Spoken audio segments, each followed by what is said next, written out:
Welcome back, everybody. This is the NECC, and this is going to be a matchup of the ages, or at least of the first day of, the matches today. My name is Infernosis, and I'm joined here by my good friend, or I guess I should say this, I'm my good friend here, Fellow. How you doing today, Fellow? I'm doing fantastic. And you know what? I'm so glad we finally get to cast together, you and I. It has been almost unimaginable that we would end up leading ourselves to this situation right here, right now. But we're not going to stall for that much longer. It's going to be a great lineup for tonight. Buena Vista versus Oswego. And we're going to be starting up in just a couple of seconds. We have the green light from both teams. So start with the match right here and right now. And we're going to the lovely countryside of Villa for not number one. So what do you think the bans are going to be like, Scott? Do you think it's going to be really common, or some wildcard picks might come out here and there?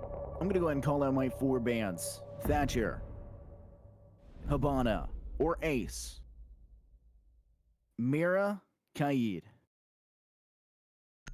maybe a Malusi.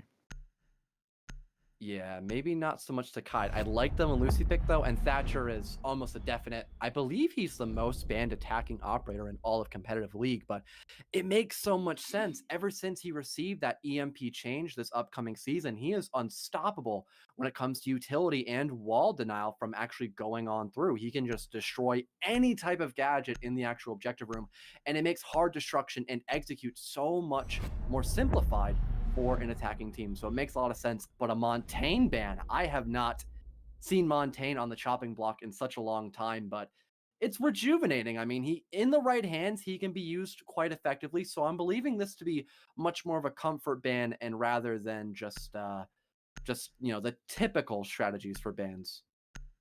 Yeah, I thought I recognized the Buena Vista side, and I definitely do. It was the teams that banned both Montaigne and Clash for their route. Of course, they're going to ban Mira this time around, and we might actually, Oswego, see them follow through as well and see a Clash ban. We'll see what comes through.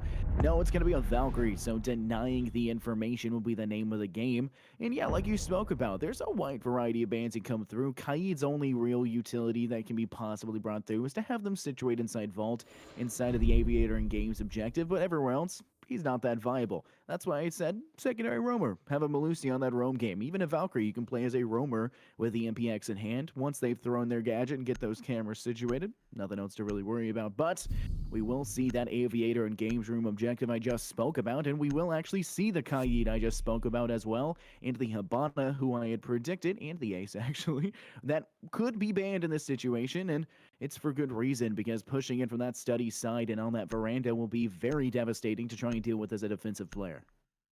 Yeah, you mentioned the roam game a little bit. I like how Jackal's being brought on the board, because that can add up a lot of time in the end for Buena Vista, because that can make the roam clear just so much more effective. It gathers a lot of intel up against Oswego's possible roam, and we might see that go into effect by Blobfish, for example. One thing, though, I'm not a big fan of, removing that intel gatherer of Maestro in exchange for a different one that's going to be J-Boss on the Legion. I'm not a big fan. I love Legion to death, don't get me wrong, but I think, especially on this room of Aviator and Games Room, or Planes in Games, as I like to call it, very comical whim to it, I think he's a little bit more useful. He can try to deny some of the wall breach if he puts his evil eye near that hatch inside of study, and he can also gather a lot of intel near that 90 corner, so it can really just get rid of a lot of time and also help the rest of Oswego a little bit more than just Elysian, as J-Boss is going to have to remember where all of his goo mines are being placed if he wants to actually effectively utilize his goo mines there for better positioning and better plays, possibly. Yeah, I agree. I mean, I was also questioning the decision to switch off of the Meatball Man himself. I mean, this is just not exactly the play that you're going to be looking for. The nerf onto Maestro hasn't even made it to the TTS, let alone the live game. I mean, it's such a phenomenal utility to place in that 90 corner above that hatch inside Classical Hall. That's a sightline that's near indestructible, or, requires you to waste utility. And currently, if you do look at the, attacking lineup for Buena Vista, it's literally only one person who has that range destructive utility you'd be willing to waste. And that's going to be Amtro's Zofia Lifeline Impact nades to try and clear out an Evil Eye. So I think it's a bit of a waste here to not bring that one out like you had spoken about earlier, but it's going to be some engaging firefights from the roamers on the north side, and they're going to try to deny the push going forward. It's going to be Nepo finding J-Boss as the first frag, not just in this round, but in this matchup today. A lot of active utility just down the drain now, and that's the roam presence almost just taken care of completely. We have Blobfish, though, still in the middle of 90 corner. He'll be able to slow down things for just a little bit as we come to that first half ending. Down to 1:30 now, confirming that previously mentioned statement. So not the worst for Oswego, but they could be in a better spot for sure, and especially since Blobfish just got spotted out. Another pre-fire goes out, just twiddling his thumbs, essentially. He's really just waiting for the inevitable, trying to prolong that. Smoke grenade comes out. A pre-fire shot comes out for a several time, but it will deal some damage, but not enough. So a great time waster by him, but it's really only a matter of moments before BVU just ends up working their way from trophy entrance in towards Blobfish's presence. The Jackal scan coming out as well. They're taking a lot of time here on this push, but finally it will be successful as Nepo adds another kill to his KDR. Now 2-0 for the Mad Lad on the ace. Yeah, oh, a nice shot coming from Donkey connecting with the AUG onto Retro, and it's going to be brought back to a 4v3. Oswego desperately needs to find these recurring frags now in this stage. You've managed to buy yourself plenty of time going forward. They've only managed to take control of Classical Hall with a minute left, and now they're scrambling is the word really for it for time here on this attacking push. The diffuser will be dropped off. Spicy Fish has 3 Toxic Babes still in pocket to deny, as well as the Mossberg, and there will be the first. And that is going to be a very difficult push to go through, because that's going to buy 30 seconds of time total. A push, however, is going to have to come eventually, and it's going to be up to Buena Vista to decide to just rush it, and they're going to have to make that decision swiftly. 8 seconds are now on the clock. They'll detonate, and the Mossberg will take one. Nepo will find his triple kill on that onto Complexity, but Amdro will find one with the LMGE and return. Nepo will start the plant. It's going to be up to Spicy Fish, who's found one so far. He'll need to find 2 in return if he wants any chance for the Oswego defense to win this one out, and I don't see the odds as being very high. You're facing off against the AK-12 and the M762. He steps in, doesn't see, but he finally does turn, but it will be a, unfortunately kill on the returning side of Nepo to find his 4K in that round. Massive quadra kill for Nepo there. Beautiful work there with the AK-12 at hand on the ace, and that was a relatively evened out round for Buena Vista. They had a strong start. They kind of lost some of their pace into the middle and end game, but eventually they brought it back. Spicy Fish not hearing the sound cube, the second player in towards study, a massive blunder by him, and that forced him to end up biting the bullet from Nepo on that AK-12. So, great pickup there by the attacking team, but a missed opportunity indeed by Oswego. They're going to have to pay the price for that on round number 1, but they'll try to return to Aviator in games, and I know your stance on going the exact same site with the same lineup, and I can say the exact same thing for you as I would myself. It's not the proper move, and right now Oswego has not changed a thing up about their lineup right now. The exact same operators, and it looks to be the exact same setup as well. That is not a good recipe for success, Scott. I think you can agree with me on that one.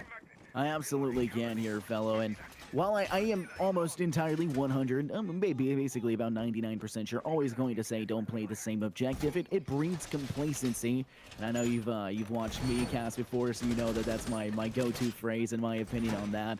And nothing's going to change here, especially with the fact that you are complacent. You have not changed your operator lineup.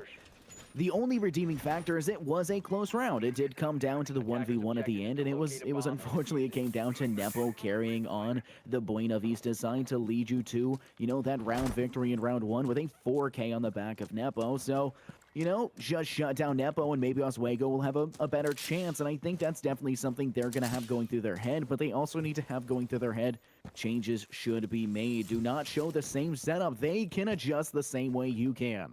So try not to stay into that same rut and tut inside your defensive line, and definitely try to add that spice of life to the situation. And I think the evil eye-wielding Maestro, the Meatball Man, definitely could have been the single individual change that would have spiced up the situation.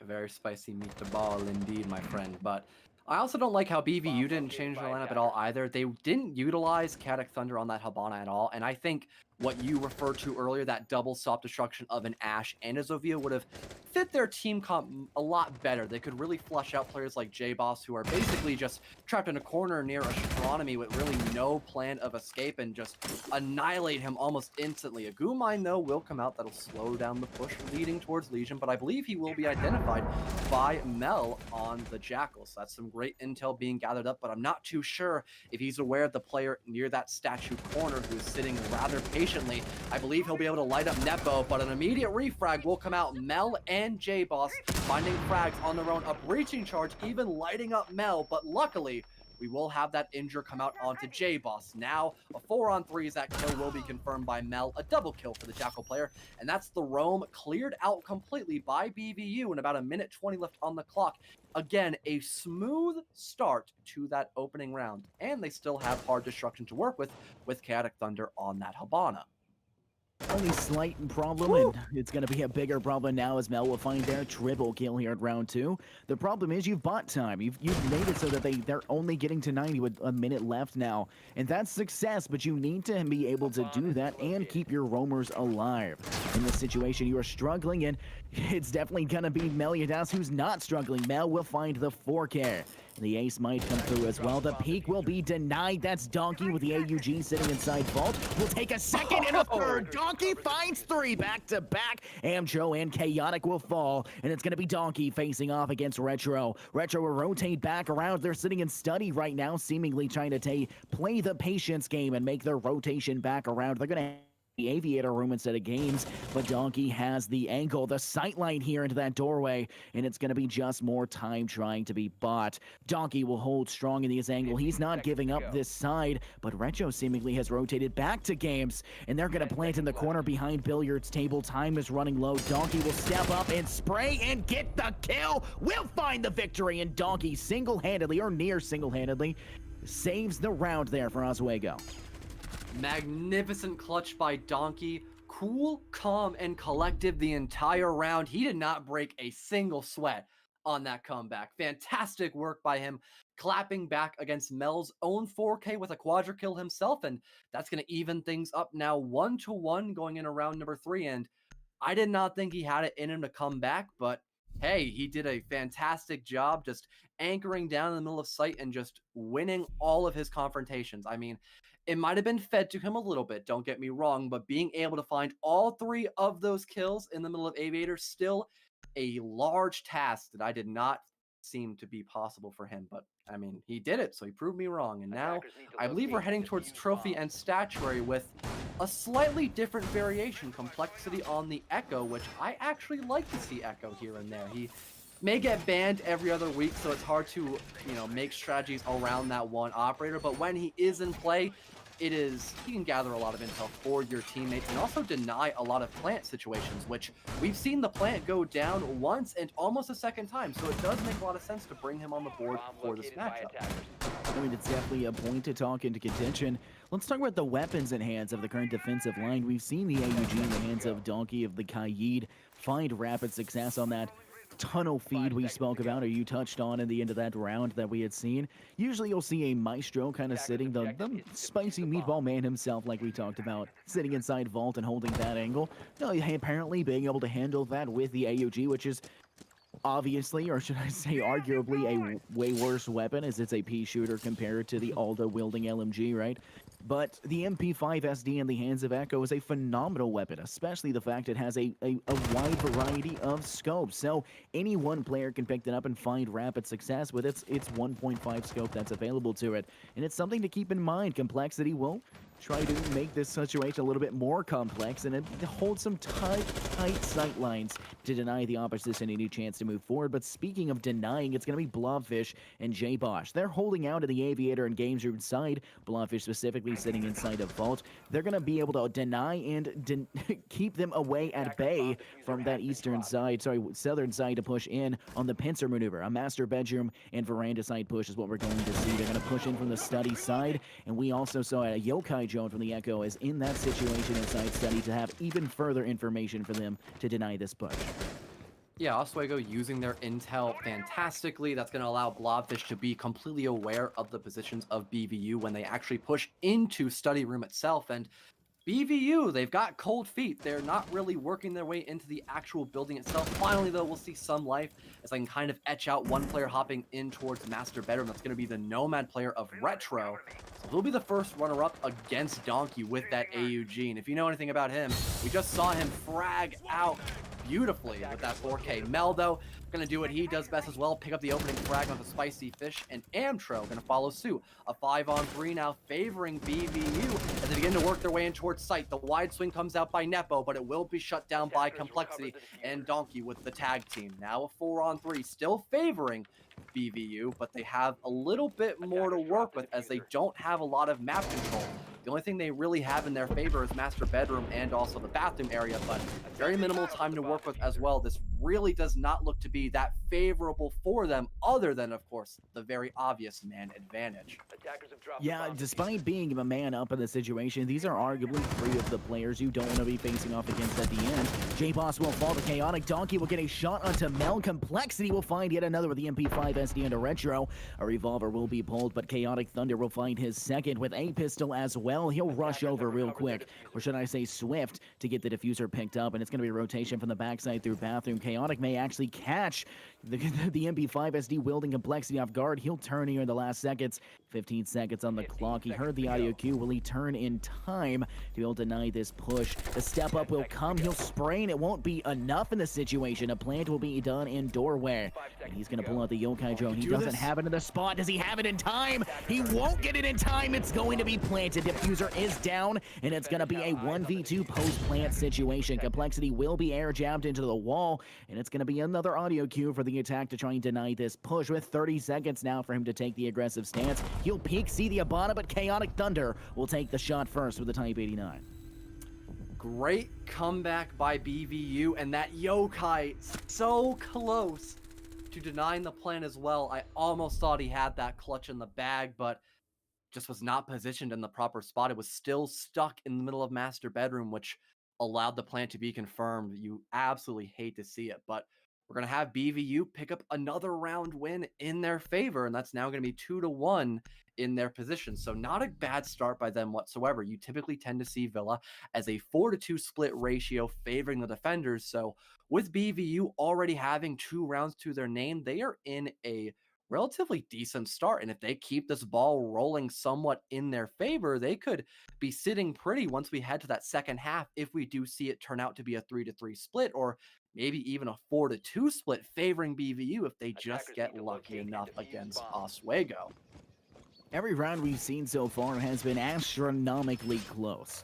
No one side has single-handedly swept. Even the rounds where you thought it would be an astronomical sweep, like Mel going in finding a 4K to be denied and returned back by a 4K by Donkey. Like in the first round as well, you saw it was going to go off. Nepo came in swinging and then immediately was returned back the other way. You see things back and forth, and, you know, despite the aggressive playstyle we're seeing from both sides, I think what I'm seeing from Oswego is what I like to see.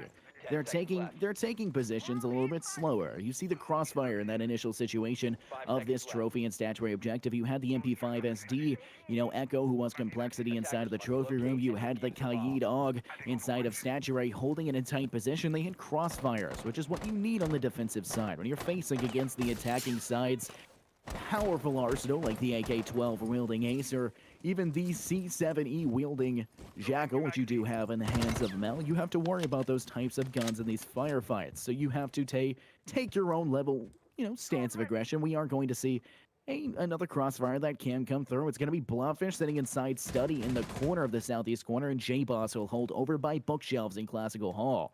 They're going to have a sightline cut off for the actual veranda side push, and this may be enough to guarantee at least one, but maybe not the second, because the opposition does a very good job of refragging once Oswego gets a kill in return.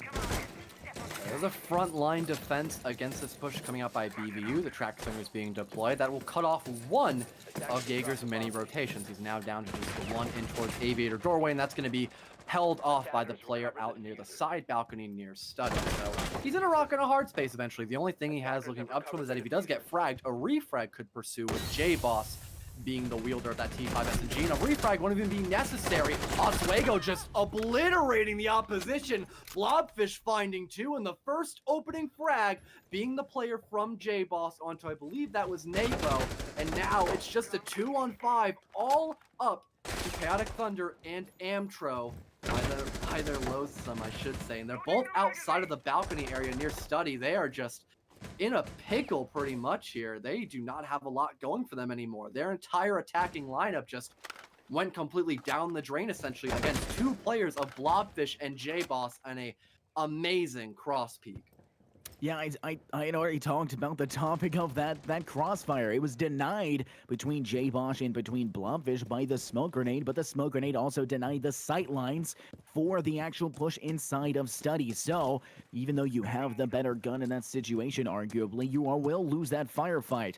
In the firefight that should have actually gone in the favor of the BVU side, which was Retro jumping inside, you lose that 9 times out of 10 when facing off against the 416C wielding Jaeger, especially when you bring out the SAW LMG facing off against it. The fire rate is too slow, and if you can't pull up in time, you're not going to find it, and it's going to go the other way. But it's going to be the last 2 standing. They're holding out by main stairs corridor. They're going to try to buy a little bit of extra time. A rotation now going to come from Chaotic through Study and into Aviator. He'll find one, and Blobfish will finally fall here in this round. But they are going to run out of time. It's going to be 17 seconds left. Shots coming from inside. It'll be J-Boss through the wall to connect onto Chaotic. J-Boss is trying to get the last man standing as well, but it's going to be Amtro who gets it. Diffuser is down, and time is down as well. Amtro stepping up with the LGE. He will shoot where the player is. He gets the kill here, but he doesn't have enough time, and Donkey will deny it as well. And another great round here from Oswego, and they finally do win out here on the Statuary and Cherry Room objective.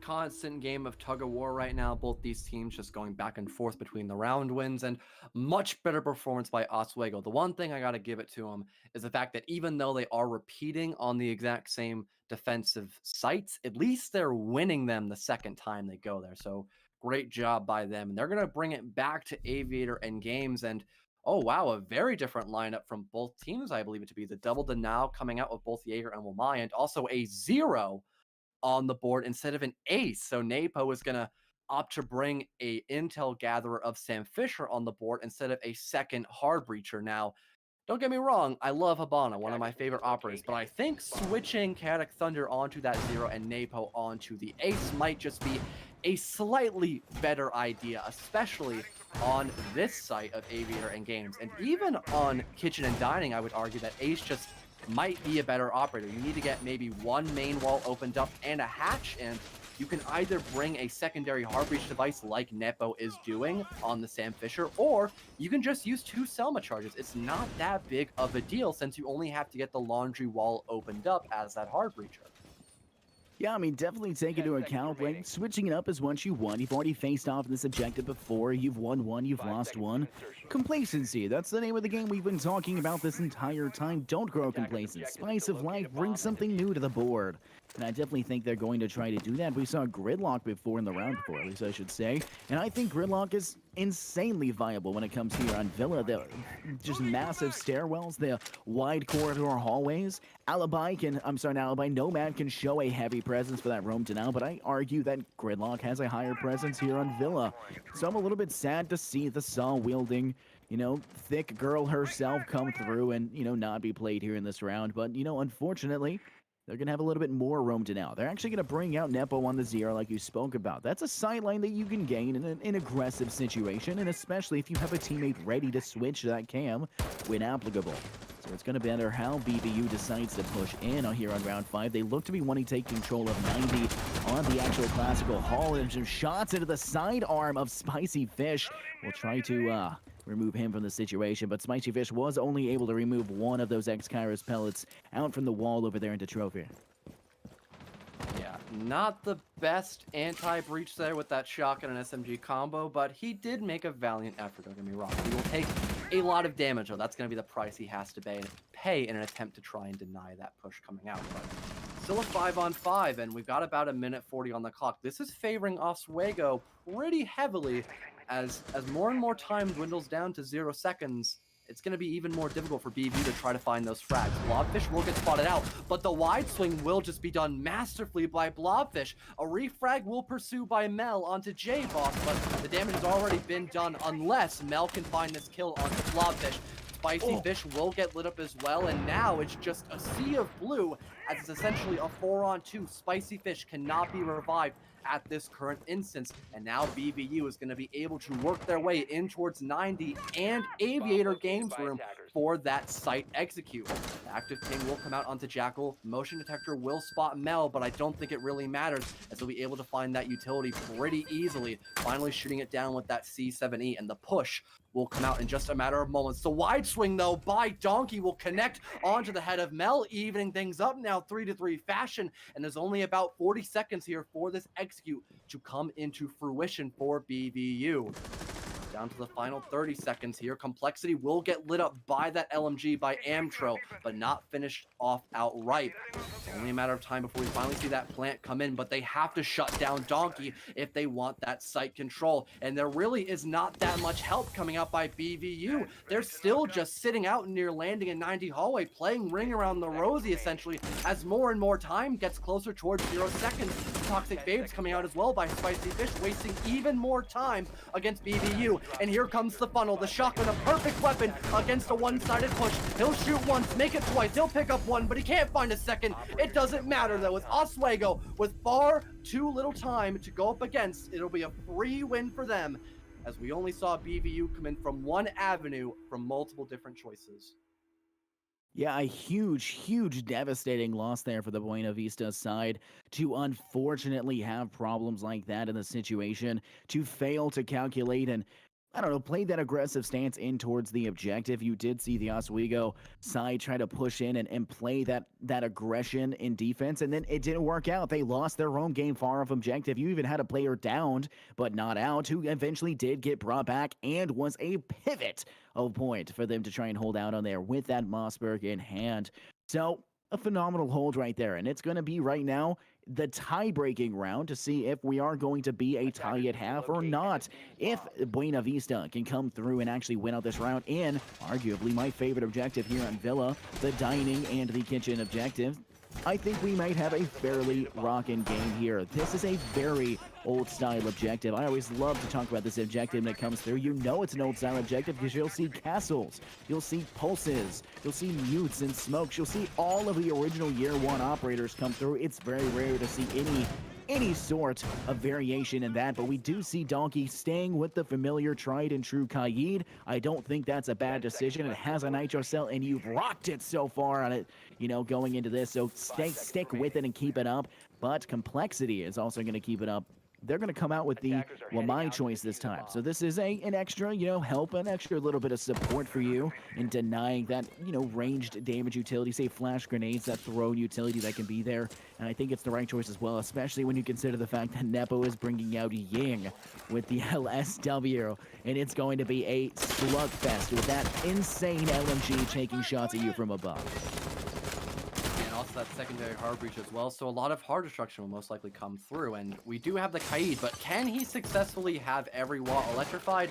Well, no. There's also mute as well by Spicy Fish, so that will probably just remove the extra couple of mishaps there, but Mel gonna immediately gather some necessary intel onto Amai from underneath, and you're gonna be well aware of that. It's not the end of the world though for Complexity, as he is just sitting pretty in the middle of sight, so nothing too much to discuss right now, I suppose, but that vertical play is going to come out in just a matter of moments, as there is no roam presence up above by Oswego, but it doesn't matter that much. They have players like Blobfish on the pulse, and they have multiple nitro cells to work with. 3, in fact, by Donkey, Blobfish, and Spicy Fish, and one of them being ripped out almost immediately by Donkey. It won't land, but on the bright side, there are still 2 into the back pockets of the players on Oswego. So they still have a slight chance of denying this vertical play, but still a 5-on-5, minute 30 on the clock. This is not all that bad of a position for either teams. This is still any of their games on this last round. Besides definitely something to keep in mind of here. to bring out, and another Nitro Cell would be blown, not connecting. A thing to keep in mind, if you are going to bring Pulse out like Oswego is in this current round, you have to have team coordination built around it. You have to have Blobfish give you sightlines. Not everybody has that wall hack utility, and not everybody has the UMP 45 aim like Blobfish does, connecting onto Mel. J-Boss will find another one in tow onto Nepo, and it will swiftly become a 3v5. Buena Vista, they're struggling at the moment. They may not have fallen to the Nitro Cells in hand, but they have fallen to the guns in hand of the Oswego side, and it's going to be something to keep in count. It's going to be a push from Memorial Room, and it should have gone in the other way, and it eventually does. But Spicy Fish will have gotten down in that situation, losing the firefight against Chaotic Thunder, against a gun I don't think should have actually lost that firefight against. But Recho will push in now. He's going to be spotted out from China. A shot will come from over in storage. That's going to be Complexity, and it's going to be a 1v5. It could be a flawless round here for the Oswego defense on round 6. This push now, it's going to be the LMGE in hand to spray and pray in the direction of the defensive players. It's Anjo holding their own and trying to stay alive in this one. They'll peek down and take the step, but it's not going to matter. She will fall to Donkey with the AUG. Awesome job by Oswego there. Flawless round as well, might I add, and that's going to bring things in a 4-2 split favoring the orange team. And now they're going to be on the attack. It'll be a little bit more difficult for them to see so much success. As we all know, Villa can be an incredibly defender-favorited site, or map, I should say, put into the right hands. But we're seeing roughly the same lineup already. But one big change, Blobfish on the Ashe and a Zofia. Oh, and a Buck. Wow, this is almost completely different by Oswego. I am in love with this lineup. You get 2 thumbs up by me. I gotta admit, that is a very beautiful sight to see, seeing Buck right there on the lineup. And a little bit more of a rank favorited team cup on the opposite side by, I believe, Buena Vista. Correct. I mean, traps. We're seeing Legion, Capcan, Frost. Yeah. What is going, what's the confidence level? I know that Frost has the 9mm C1, a devastating weapon. Despite it being a 9mm, it hits harder than most other guns in this game. It's disgusting to face off against. Its fire rate may be slow, but you only need to hit about shots to actually kill. So it's definitely one to keep an eye out for, and now you're going to force the opposition to look down at their toes instead of up at your heads. And if you're losing firefights, if you're struggling to get kills under your belt because they're just pulling up faster or denying you faster, then that's probably the right decision. Force them to look elsewhere to try and deny this utility that you're placing around the map. Force them to try and keep themselves on their toes, quite literally, because if they land in a frost mat, they'll be down on their backside instead of their toes. But I definitely think that the Buena Vista defense is something to behold, but Oswego will not be outdone. Ying, I spoke about this before. There's nothing better, in my opinion, than bringing a Ying out to show a dominant force here at the very first round of your attacking side. Yeah, it can catch a lot of players off guard, and it's a lot of utility to go up against. Those smoke grenades, perfect cover for a plant, and so can the Candelas as well, because it can completely blind anybody but the Ying, unless, of course, you have a Finka boost, but you tend to not see Finka in competitive play, so we're going to just not really go over that possible scenario, but we are going to go over Donkey, who is trying to work his way up towards that main stairwell. Not going to fully commit just yet, but he'll begin to alt-walk his way up above. Smoke grenade coming up that will hinder the vision of the player above near that little half balcony, but it's not going to be the end of the world, as Donkey really is not utilizing off of that impaired vision. All but quiet for the most part. Still pretty common collective round. Chaotic Thunder now just reholding down that angle. He will be flushed out by that Candela, but his vision will not be impaired. He'll be able to play behind that shield, but he'll miss some crucial shots onto Donkey, and that'll be a freebie almost for Donkey.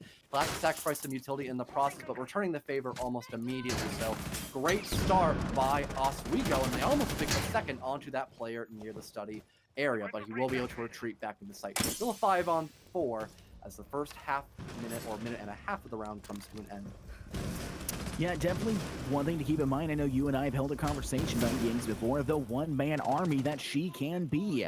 Donkey's definitely trying to be it. Mel will deny J-Boss the turn on the screen. You just take one look at J-Boss the moment they get exploded. Mel will find a seg with a 9x19 PV into Spicy, and it was going all in Oswego's side. It will now fall towards Buena Vista. The defense taking their advantage now, and more shots will connect. That's going to be Nepo, I believe, holding tight behind the bar table, the billiards table, I should say. And it's going to be Donkey throwing a smoke. The last one they have to cut off sightlines to allow Complexity to either step up and plant or get a little bit safe and go for some shots. He'll step in. Complexity will find Amtro with a nice kill with the AK-12. He'll pull out the Legion goo mine from his leg, and he'll start the diffuser placement. That's going to go down, and time will go down. Blobfish will find Retro, and it's going to be a 2v3. It's going to go back in the favor of Oswego, and it's going to be Nepo and Mel, the last one standing. Blobfish will fall to Mel to give him the 3K, and it's going to be Mel peeking behind for a 4K. Will he find the 5th? Mel stepping up, trying to find and connect. It goes, and it's going to get denied by Nepo, and it's going to go into another round victory now for the Buena Vista side. I mean, Buena Vista did come back with the round win, but at what cost? The ace was denied, Scott.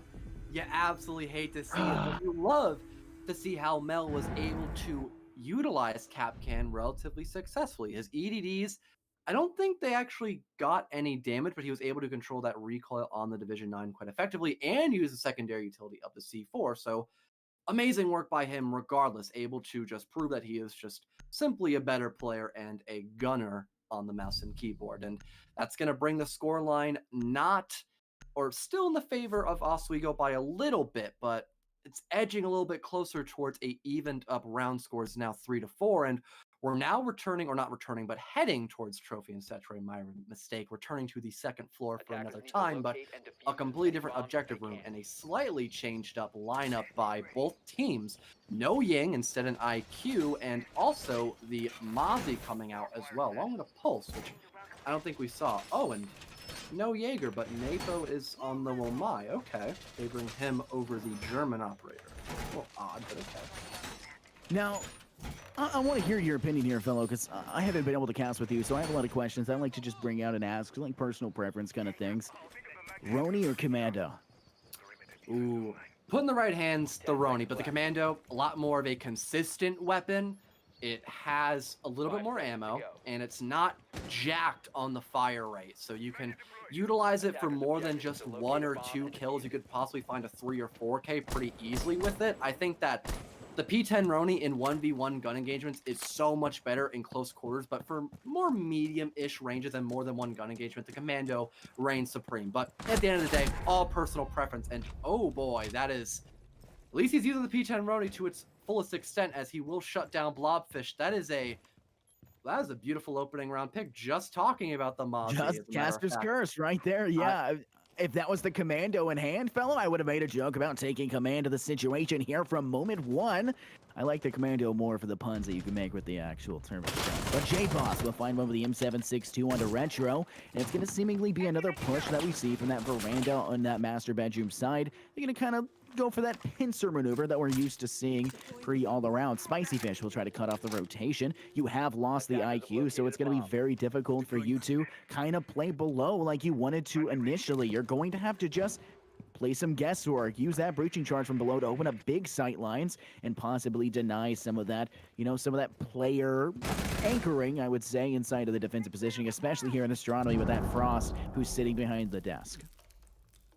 Yeah, and Frost has definitely been played a little bit more in competitive, and oh, what a shot by J-Boss. That was masterful plays. There goes the roam game, almost completely down the drain, but back on the topic of Frost, those mats could possibly catch somebody off guard on the side of Oswego, and if they're not looking towards their feet, instead looking above for a possible gun engagement, then they might just get their legs just snapped clean off, and that's going to be them down for the count, sitting on bench, essentially. That would not be a good moment for them at all, but still, down to the final minute of the round, we're going to see some utility being flushed into the A-bomb site. We could possibly see a plant come down as that main wall in towards Master and the Statuary has been obstructed. Chaotic Thunder, though, just bulldozing his way right on through into a hail of bullets by Complexity. That was not the best play, but it was definitely a bold and courageous one at the very least. But now, 45 seconds roughly on the clock, and it's now a 2-on-4, all up to Nepo and Amtro. Amtro will pick up one, and Nepo following suit as well. This could be a possible comeback as Buena Vista now is in an even man count. J-Boss will get tagged by that Wamai player, but a wide swing by Complexity will find the head of Amtro, ripping it clean off his shoulders, and a second in a row for Complexity. Oswego almost losing that round, but immediately clapping back. And that's going to be 5-3 in their favor going in round number 9. Much better execute by them. Phenomenal job. I mean, that's exactly what you need.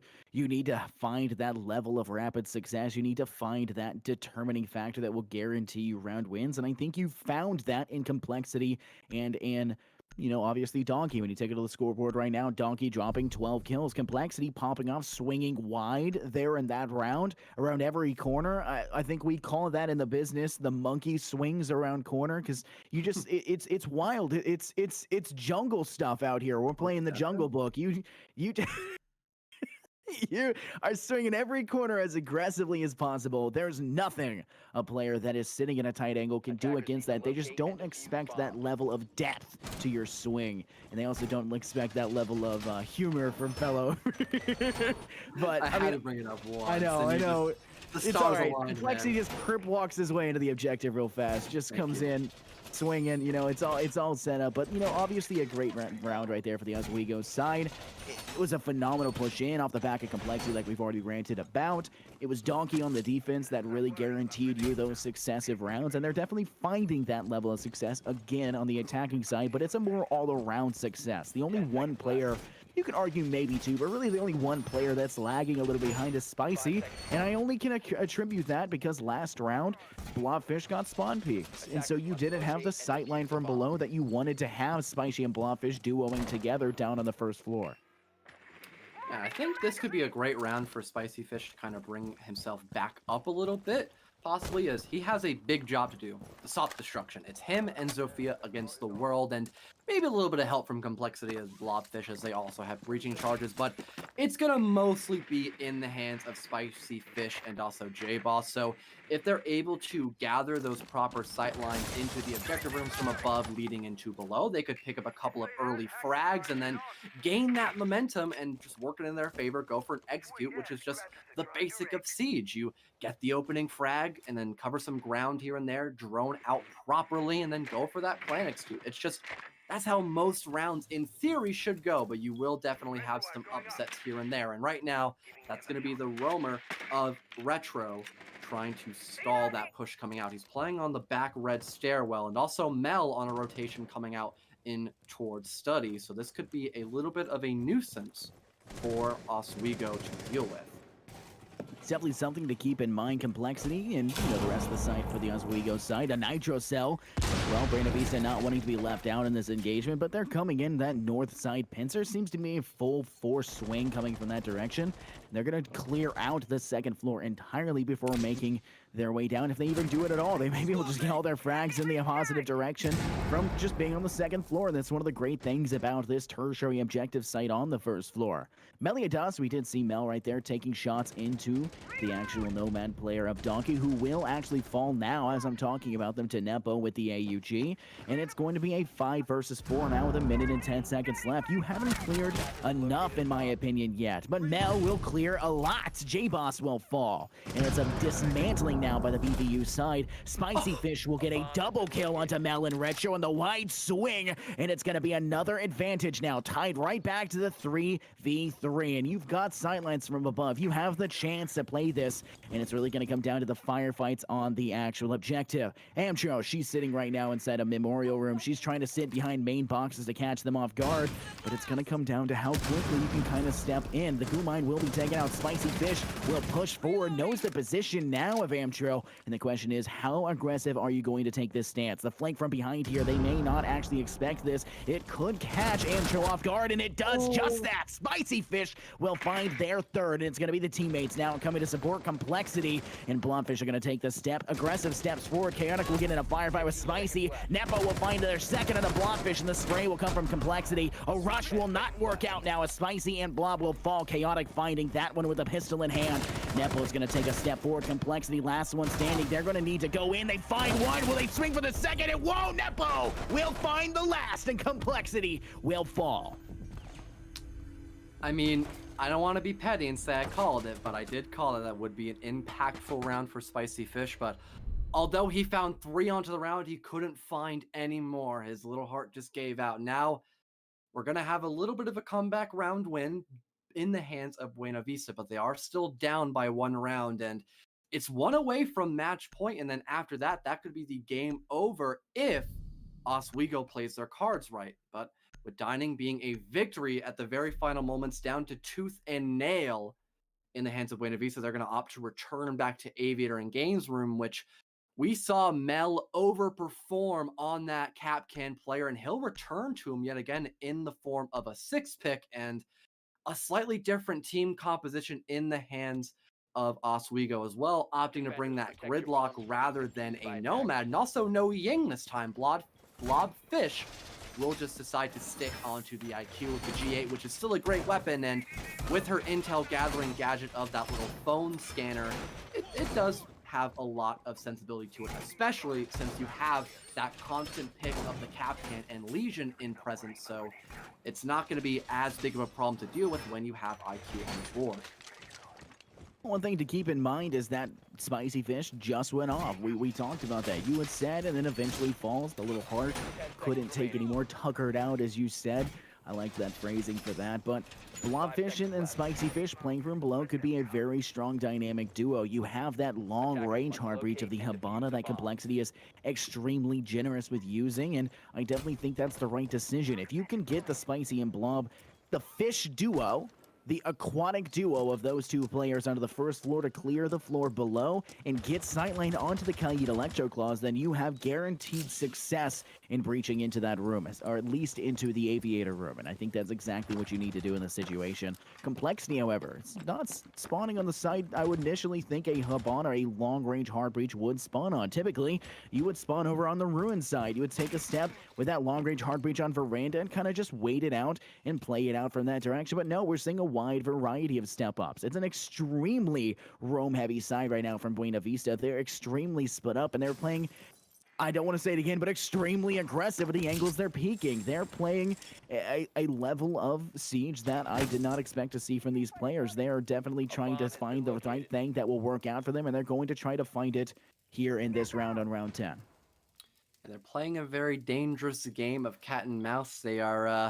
They're dipping their toes in the lava, and the shot from underneath by Blobfish, that's going to break the, I believe, Electro Claw gadget. Took me a minute to recollect what you would call it, and he's trying to find the goo mine as well. I think that might be, oh, nope, it's not hard wall. It just, for some odd reason, didn't immediately connect, but already Blobfish utilizing his scanner quite effectively. He's been able to break a couple of the gadgets on the side of Buena Vista, and Donkey going to utilize that primary weapon and picking off the head of Chaotic Thunder. That's going to be the Frost down for the count, and the man advantage now back in the favor of Oswego. They're going to begin to work their way in towards Study, getting that main wall opened up in towards Aviator. The push comes out by Blobfish. He'll connect onto the headshot of Retro, almost a second onto the player in the middle of hunting, but he'll narrowly miss that shot. But now Aviator is essentially for the taking, as they just have to flush out this player of Amtro playing in the middle of hunting.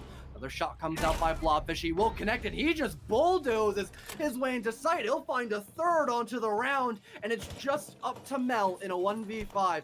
Although we saw him with the quadra kill a few rounds prior, I don't think he can find the ace clutch and a defuse in about 40 seconds, as that plant will be confirmed, but he'll begin to try to bring that momentum closer towards him. He'll find 1 kill onto Spicy Fish, but like I said earlier, he has to find many more frags and very limited time on the clock as well. This might be a hopeless round for him.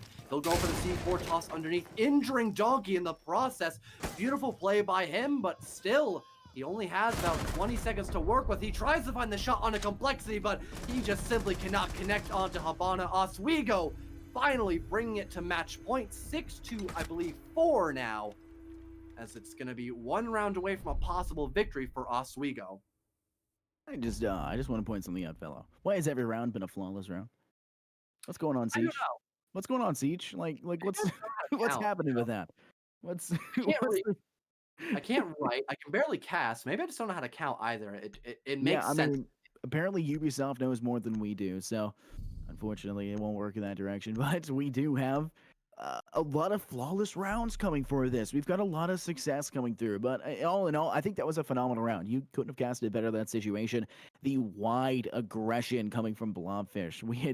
They had let their aquatic duo of Spicy Fish come through and find success the round before. And I'm not to be outdone in this situation. I'll show some spice inside of this situation. I'll bring that Spicy Fish pizzazz through, and that's definitely exactly what happened. Swinging so aggressively with so much success, coming through that backside of Vault, finding not just one but two, and then the one that was before that in the actual door. I mean, just phenomenal work all around from the Oswego side. And I don't want to say this, but Oswego has been every round they've really won has been off the back of one or two standoffish players. It's not always been a very even kind of stat line for each player in each round. I think there's only been one round of their success that we've seen that.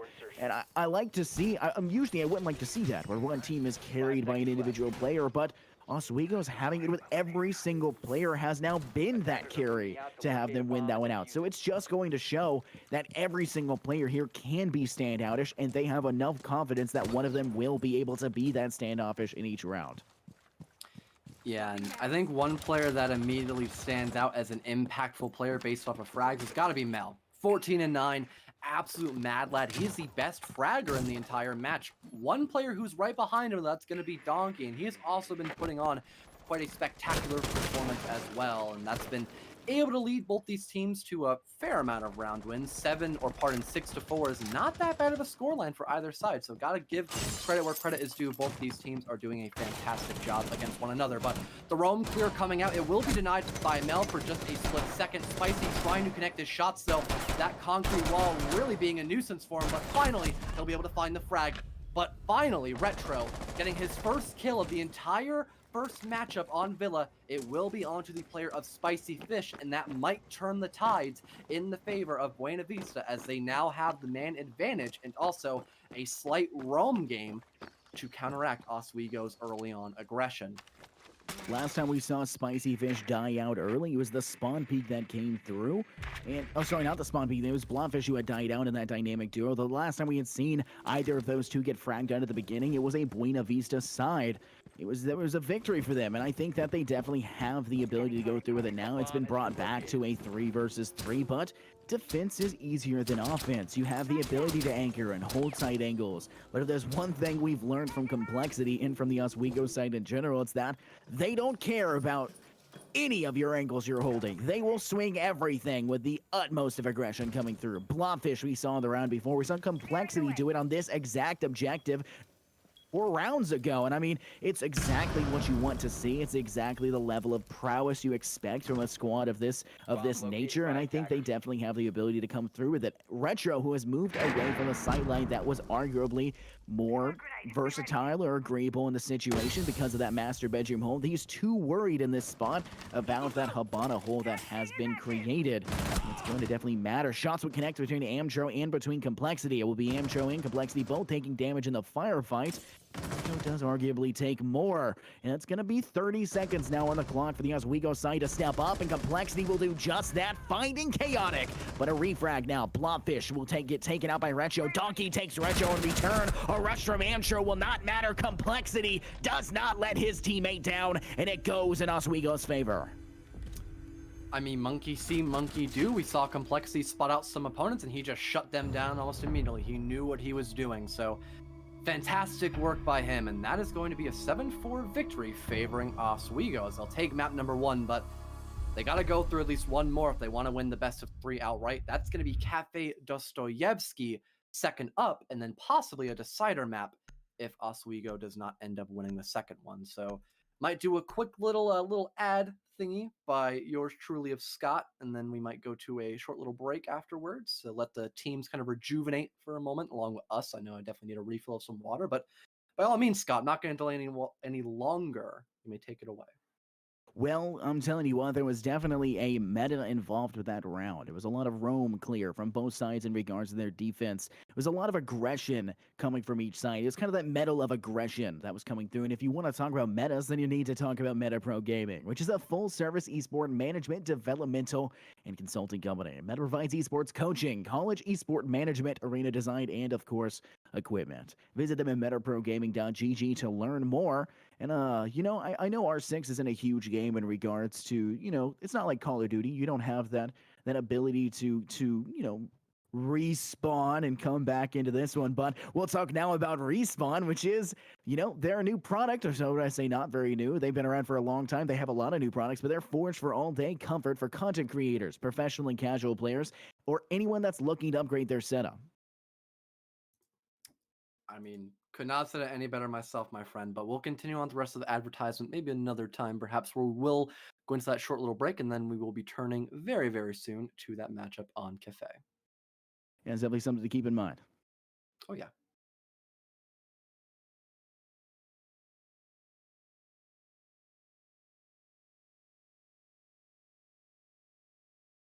Any day. We'll get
Welcome back, everybody, to NECC Esports. Today is Rainbow6 Week 4, and this is still Game 1.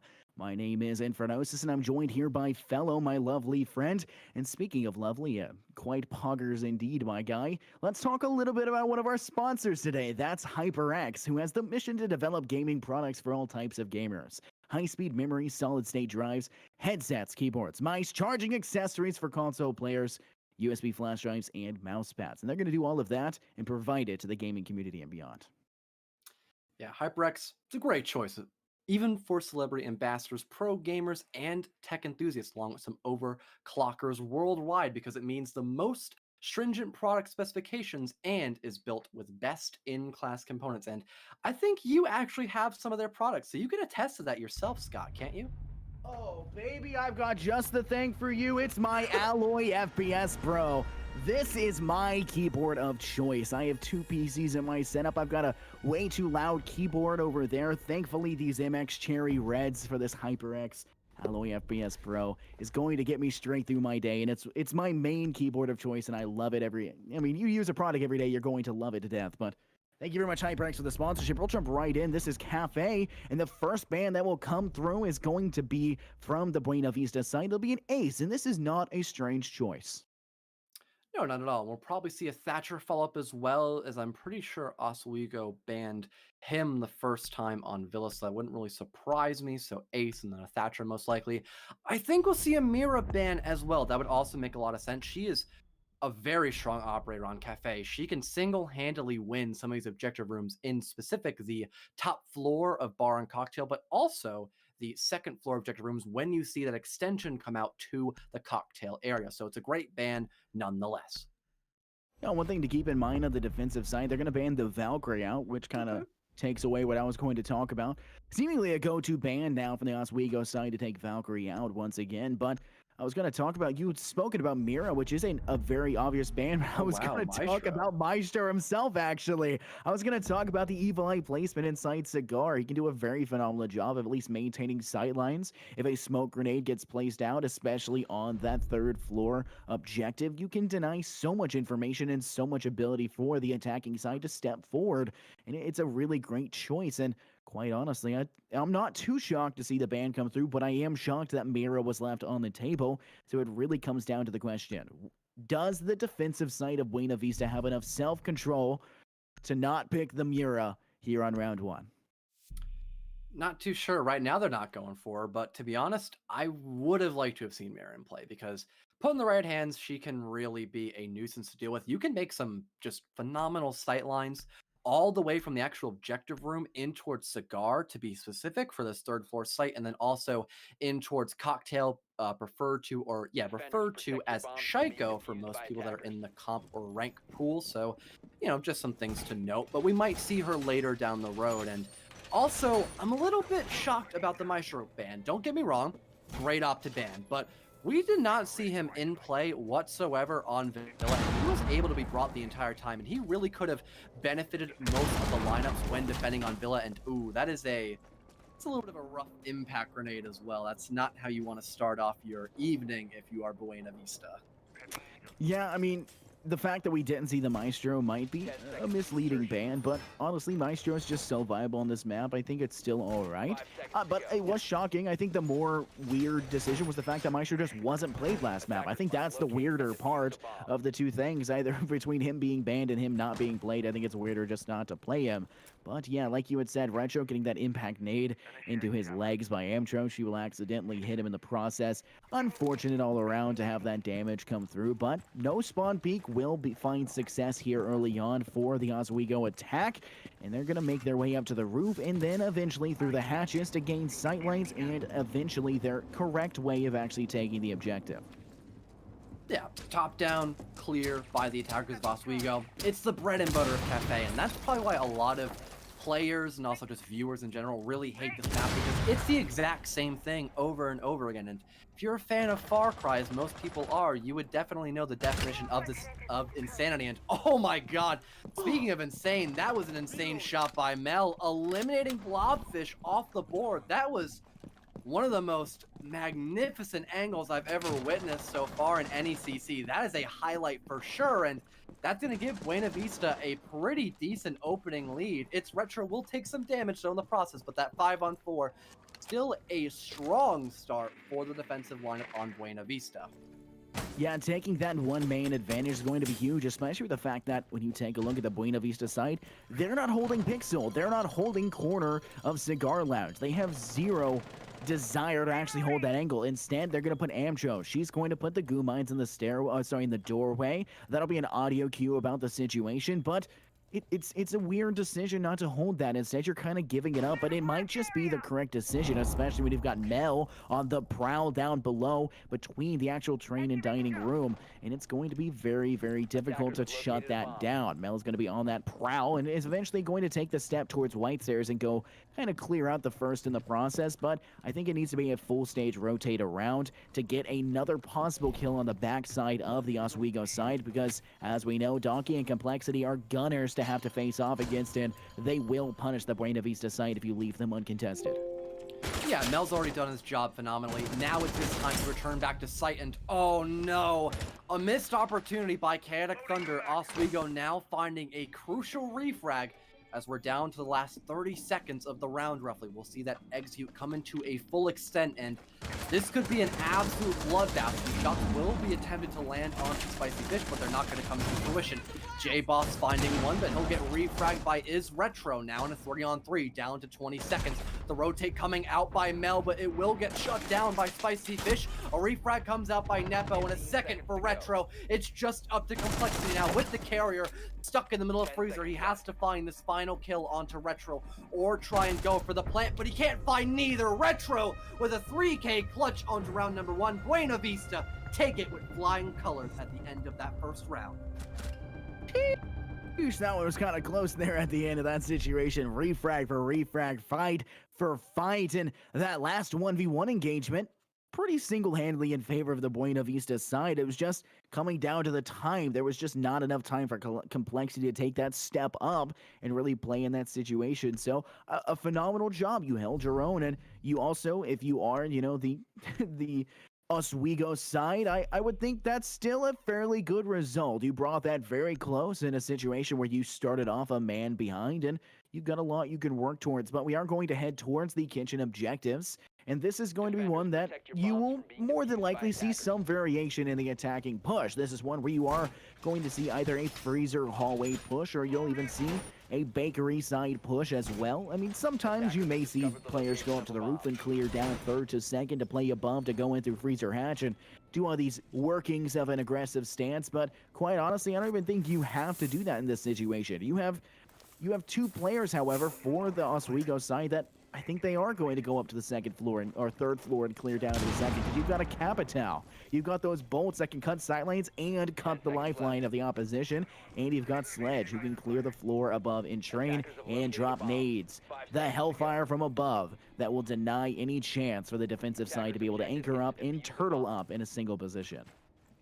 Yeah, we also still have Mel on that defending side, roaming as Vigil all the way above near Cigar Lounge. He'll almost go for a spawn peek, but he's going to opt to not do that. But a little bit more in depth about some of the players in specific. Retro poggers round for him. I mean, he found 3 whole kills at the end of round number 1, almost single-handedly winning it outright, as he was able to find the remaining kill on that first round. And I believe that's as many kills as he had on map number 1 entirely, all summed up in one singular round in Cafe. So already a much better performance by him. He is going to definitely be a much bigger factor on this map Cafe compared to Villa. But already that top-down roam clear coming out. Donkey going to be the first runner-up against Mel, and the drones coming out. They will not immediately spot out Mel, but finally he'll have to give away his intentions as his gadget will run out of time. And oh, the perfect positioning there by Donkey. He'll shut down Mel far too early on the roam, and that's going to allow for the vertical sightlines to be opened up much sooner than intended on the side against Buena Vista. Yeah, I mean, take a look at that. Like, you digest that information that came through. Mel could have just sat back, honestly, the utility had run out, but you could have sat behind one of those actual tables, one of those bar shelves, and not been spotted by the drone. I think it's a slight miscalculation or misplay there by Mel to actually peek it again. I think you could have been in a very good spot for yourself. But it is going to be a clear down from the third to the second. Complexity will start the destruction of the floor above. Sledge will follow through to help clean up, and sightlines will be gained. He spots one. That's going to be Amtro. She will take damage in the firefight, and she has not fought back yet. Instead, opting to go for a safer position and play in that direction. It's going to continue the destruction. Shots will finally be connected between Spicy Fish and others, and that was actually from Nepo, who was trying to fight the situation as well. They're going to rotate again to find another sightline. Shots will now go Donkey in a firefight. He'll find it, however, getting their second kill, and it's going to be a 3v5. Nepo will fall to Spicy Fish, and a 2v5 will now completely ensue, and it's going to be Oswego taking a huge lead and a huge advantage now early on, but it's only going to be enough to stop the bandage a little bit. Amtro will take one, but be refragged by Complexity, and the 1v4 from Chaotic Thunder will not last long enough. That's J-Boss to clean it up with the M762 in hand. Almost a flawless round for Oswego, but it doesn't really matter. Still a win nonetheless. That'll even things up 1-1 going in round number 3. So not as strong of a defensive hold on to Kitchen Cooking and Kitchen Service compared to the top floor site. And they are two very different objective rooms. That does actually make a little bit of sense. And something else that makes a lot of sense is that we're not going to see a return of Kitchen Cooking and Kitchen Service, but instead see Reading Room and Fireplace be played instead. A completely different approach onto this third round, and a very unique lineup as well. The Ella coming out on top of Elysian, a very rank-heavy team composition. It'll get 6 picked off onto Mute, though, so it'll be a little bit more of a standard lineup. That Mute and Mozzie meta coming out just a little bit. It'll stretch his legs out for a nice little morning surprise, and so far, not the worst lineup going into this second floor site. They're going to probably be able to... Oh, that is... Well, then. That's... Oh, she's going for 2. Oh, rule of thumb, don't do that. That is supposed to be shotgun hold on the bottom. I thought that's why Amtro was running the Mute, so she could shotgun hold open the bottom there, and apparently not. They're gonna go for a just a full defensive hold on Fireplace, not making it a kill box, but instead just making it a gigantic safe space, I suppose, for Oswego if they decide to attack that A bomb site. So that's not the best start for Buena Vista. Not that much. Yeah, I mean, new cafes, fireplaces, old houses, kids' room. You do not reinforce that situation. You don't reinforce it at all. Yep. You just kind of make holes to be able to shoot through, and I think that's a little bit of a miscalculation. Maybe they have something to follow through with, and maybe they have something up their sleeve, but currently checking from their lineup, I'm not saying anything stand outish besides, you know, that anti-information, you know, composition, the meta, the dynamic duo of that Mozzie and, of course, of that Mute to deny that. And, you know, this is a great time to be bringing those two out and play, especially with the reworks that are coming through, or, you know, the redesign, I should say, of the droning phase and the actual death phase that will be eventually coming through, not in the next update, but soon after. It's good to take in and practice ahead of time with that Mozzie and Mute combination, because you know for a fact you are going to rock both of them, and I almost guarantee that Mute will be a go-to ban for basically any ban phase. And if not, then Mute and Mozzie will be even more prevalent from when they were first introduced as a viable meta. But what Scott was referring to was how you can use certain drones and gadgets while dead, so you can really be a very supportive player even if you're already sitting on that bench. You'll have something to do other than just sit around and wait for the next round to come in through. But Retro not going to waste any time trying to find that opening gunfight. He'll narrowly miss some shots here and there, but that's completely fine as the favor was not returned, so he'll still be on full health as well. In this 5-on-5, minute 30 on the clock, the first half of the round down and off the board completely, and Oswego doesn't have a lot in their name to go for except for this top floor presence, but they have not been able to put the vertical play in the right positions to gather sightlines into the actual objective room. Finally, though, Donkey will be able to find the opening frag for his team as we will head towards that final minute on the round, but a quick clap back by Mechanic Thunder will shut down Donkey on that Capital roll. Yeah, you do see they tried to play up top, and they did find that level of success. and Donkey was the first to find it. Nepo had fallen, and that's like one of the worst people you can lose to Mozzie to have die early. You can't control those drones in the afterlife, much like you can't control that Retro will destroy your attacking lineup onto Blobfish. Now you have no IQ in this situation. It's going to swiftly become a 4v2. Retro will find yet another kill, this one onto J-Boss. Spicy Fish and Complexity are the last one standing. Complexity will be able to connect onto Retro to deny the 3K potential, but Complexity is looking much worse for wear. It doesn't seem to matter. Spicy Fish will fall to the 416C wielding Chaotic Thunder. That's a level of chaos they did not anticipate in the last few stages of this round, and Oswego, they're going to need to pray for a miracle coming into this one. It's going to be a 3v1. Ignore the fact it says 3v2. Complexity, who had found success previously in situations like this, will try to find it again. Stepping now into Laundry, the flanker on the backside may be able to catch the Legion off guard, but it's not going to matter.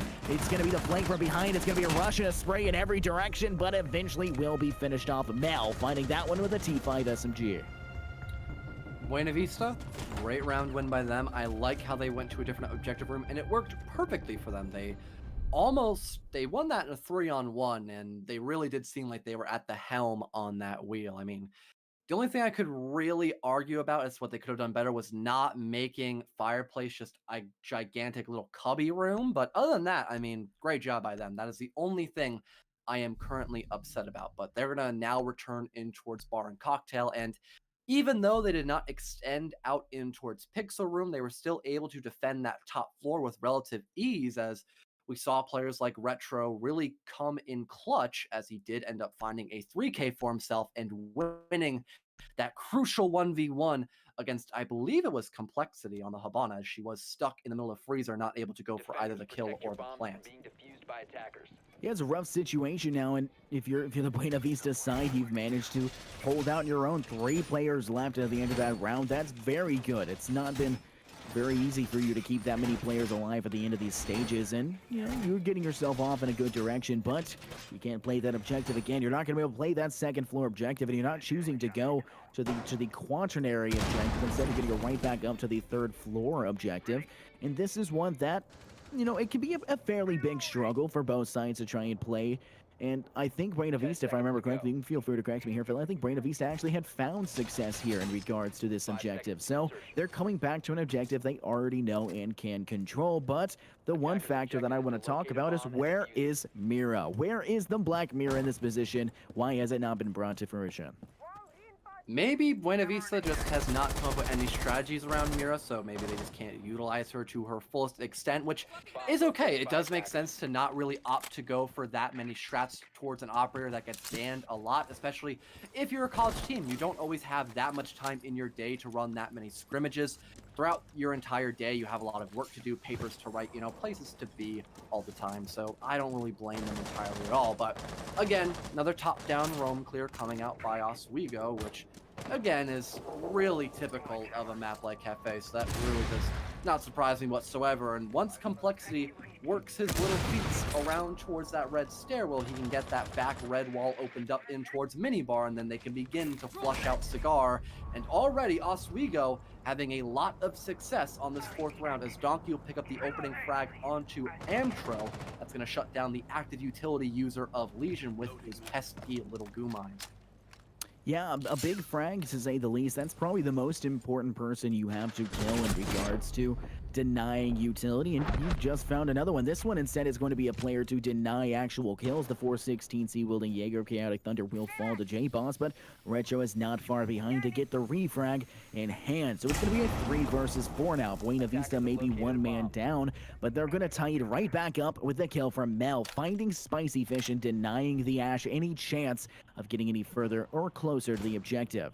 Information to now coming from Mel. They're going to clear some more of that drone economy, and it's going to be a complete, overhaul of how they're going to defend. Still run roamer below, and, they had 2 anchors above. Now they're 1 anchor less. Complexity will find Retro, and it's going to be now a hard-fought battle, as Mel's going to have to make their way back up White Stairs or back up to the 3rd floor to actually help his teammate out. Yeah, Mel has spent far too much time on this roam, but somehow it will in fact work out in his favor. He'll pick up the frag onto Blobfish, and now just a sea of blue as Nay just finds a double kill right onto both Donkey and Complexity. What a great comeback by Buena Vista, and they're now going to take another round win in their favor, as I believe they're up by a handful now at this point. I think Oswego only has 1 round to their name, and in fact they do, 3-1, favoring the defensive team of Buena Vista, and they're now going to have to head to the only objective room they've lost, which is kitchen service and kitchen cooking. Let's see if they change up their lineup at all on this basement floor site.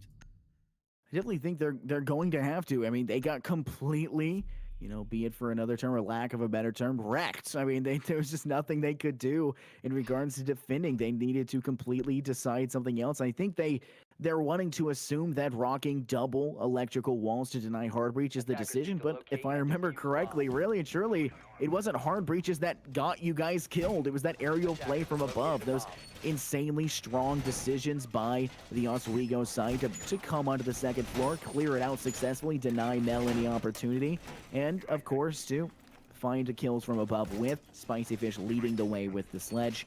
I think that's the right decision once again. This time they are going to continue to bring the Capitao and Sledge combination to cut sightlines and hurt sightlines from above, and quite honestly, Oswego has a very good chance coming into this one with their past success and with their operator lineup to win this one out.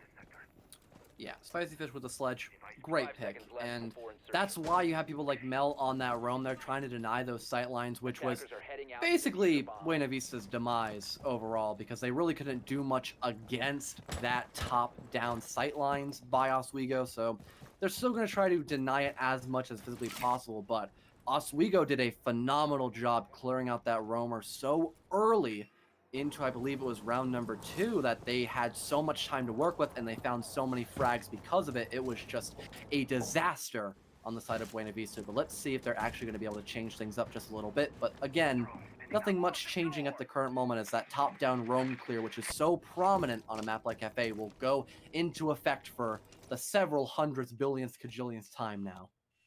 Yeah, I think the only variation that I really like here in regards to defending from the Buena Vista side is going to be continuing on the vigil.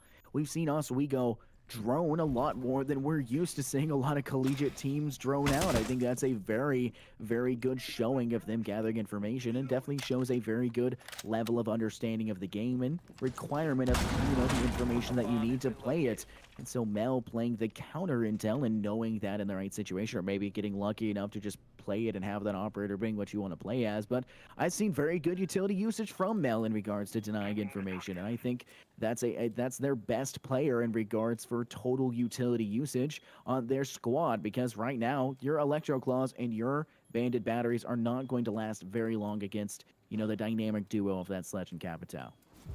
Yeah, and great repositioning being constantly in effect by Mel. Retro, though, not going to be able to reposition from the grave, as he will get shut down almost immediately by Oswego, and that's going to be the man count in the favor of Oswego, and even more so as Blobfish will pick up a frag onto Mel as well. That's the roam presence entirely gone in just a matter of seconds, and we'll finally see that vertical play come into this 5th round as a huge factor, as they do have just enough time to work with those sightlines and maybe pick up a couple more frags here and there, but the damage has most certainly already been done on the side or against Buena Vista and by Oswego. And even more vertical play coming down as well. This is looking to be a phenomenal win by them yet again.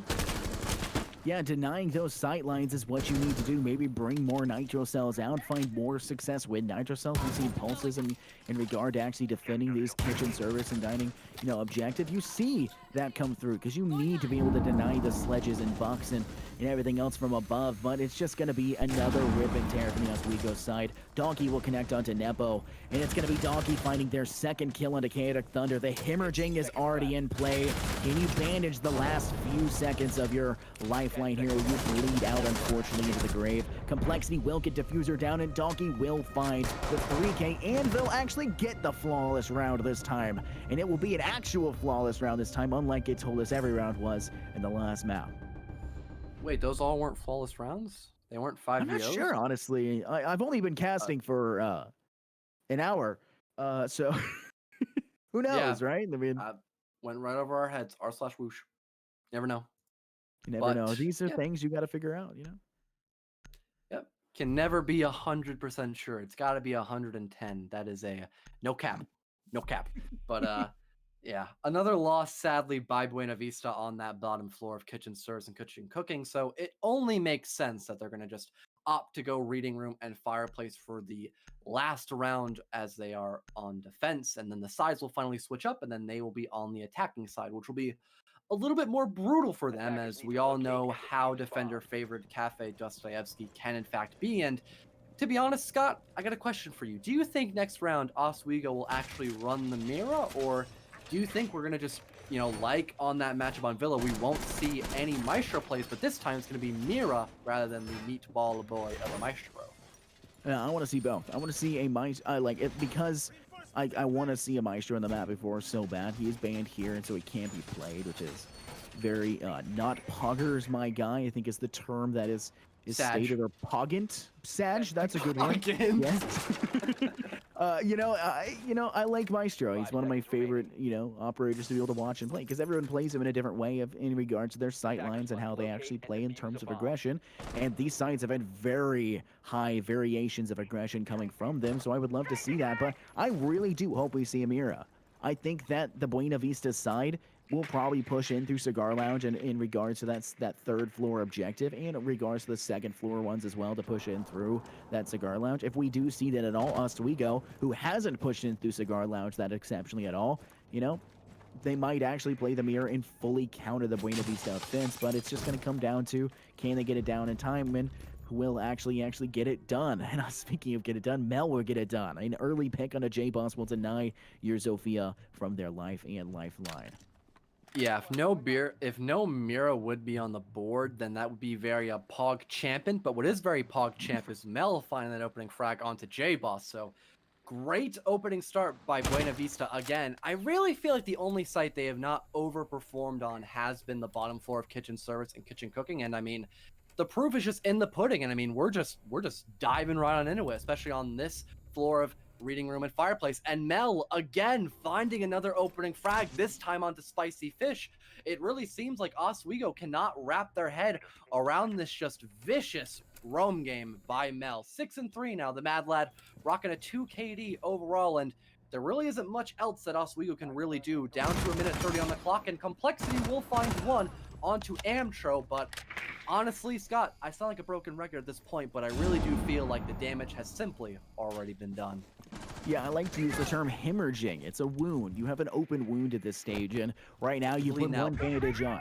You put one bandage on. That's it. Amtro, who's fallen. Now you've plastered a second bandage on, but you're still facing off against an anchoring side defense.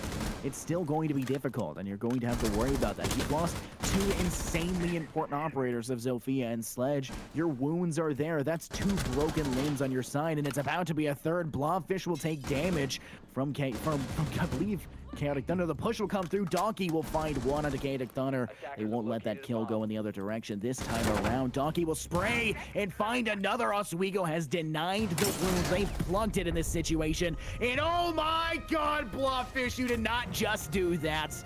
That is disgusting to behold in every single way. Not even paying attention to that side, and still just swings over, finds it, and a round victory for Oswego. And it's going to be a 3-3 tie at halftime.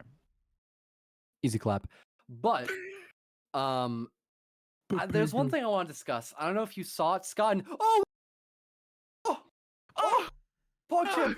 Let's go, boys. Can I get but some anyways, hold on. in the chat? Yeah, PogChamp. I want to refer to what we saw on that kill cam there with Smoke meeting his maker by Blobfish on the IQ. Did you see those 2 back walls reinforced? In what wall? The laundry wall. Now, if you didn't, that's fine, but I want to talk about it because you saw Malusi just having to run right into the gunfire of Donkey on the Nomad, and that's because there was no rotation hole. The double wall was reinforced. If you're thinking about getting into comp, you have to know these minute details. That rotate hole that should have been positioned towards where that really was the end-all be-all of that Malusi's demise there. So just something I wanted to really point out, because that could have changed the entire round outright if we saw Malusi go for a possible 4 toss to help out Smoke, and that could have been a 2v2, and you know where that storyline is going on out. But focusing back onto this current round right now, Oswego I really do love the team comp they brought onto this top floor, and even going into that long angle with the mirror window that I was referring to at the very beginning of this matchup on Cafe, and also extending on out into Pixel. This is just a very typical defensive hold when Mira is on the board for that third floor objective room top of the bar. The question is, however, because I touched on this topic as well, and I fully anticipated that Mira to be in that exact situation. It doesn't matter if Buena Vista doesn't try to take Cigar. We didn't see Buena Vista defend Cigar in any capacity when they were on the defensive side. They really just ignored it. They held where they needed to, but it wasn't that pixel hold that you're used to seeing inside that southeast corner of Cigar. But the one things I do like to see is Buena Vista bringing out a gridlock. She's going to come through and deny with those track stingers the stairwells, which have so much importance for that roam. And if you are Buena Vista, you just devastated with the roam from Mel, and now you're going to be aware that Oswego will try to do that just in suit, just like you did. Attackers have located Yeah, a bomb. one minor thing, though, that I want to talk about for Buena Vista. They don't have a hard breacher, and I don't know if you know this, but there's a lot of hard walls that you got to break open on a map like Cafe. So not having a Thermite or a Habana on the board, especially since Ace is banned, it's really a slap in the face, a very inane decision, if I say so myself. But we're going to have Buena Vista try to work their way in towards Cigar, and that's going to be a lot more difficult, especially since A, the Mira's on the board, and B, there's no hard breacher on the board. So this is really just Buena Vista shooting themselves in the foot, essentially, as they've already wasted about 1:30 on the clock and have really no ground coverage whatsoever except for on this second floor. And Blobfish could immediately shut that down as he is roaming quite aggressively near that pillar room and getting into a gun engagement as well, might I add. But Jackal Scan coming out as well could end up making him meet his maker at this current moment, and it in fact will. So fantastic opening frag by Nepo using that Jackal Scan to their advantage, but I don't know if they're going to have enough time to convert that 5-on-4 to a possible execute, which would work for them successfully. Yeah, I definitely think in that situation, losing Blobfish, it's hard. It's a place and kind of forget kind of operator, but the 416C in hand, especially with the frag potential we've seen Blobfish have, it's a detriment to lose. And now J-Boss, who was downed but not out, will be picked up. So you stopped the wound just a little bit in this situation, but you are now going to have your sightlines cut off, and Nepo's going to stun themselves out, and it does stun the opposition as well in that position, but it is a problem that you were stunned as well. You're going to lose that fight 9 times out of 10 against that monster shotgun or stun. Spicy, the SMG-11 will find Retro, and it will bring it to a 4 versus 4 and swiftly to a 4 versus 3 as Chaotic finds onto Spicy Fish to give him the advantage. Donkey, however, will deny with the Mossberg in hand onto Mel, and it's going to be a rotate around. Nepo is going to go to try to deny. Amtro instead will deny, and J-Boss will fall. A 3 versus 2, and it looks like Buena Vista will find not just the kill into Donkey, but the diffuser placement. It's up to Complexity, last man standing, who won't stand for very long, and it's going to be Chaotic Thunder who finishes him off.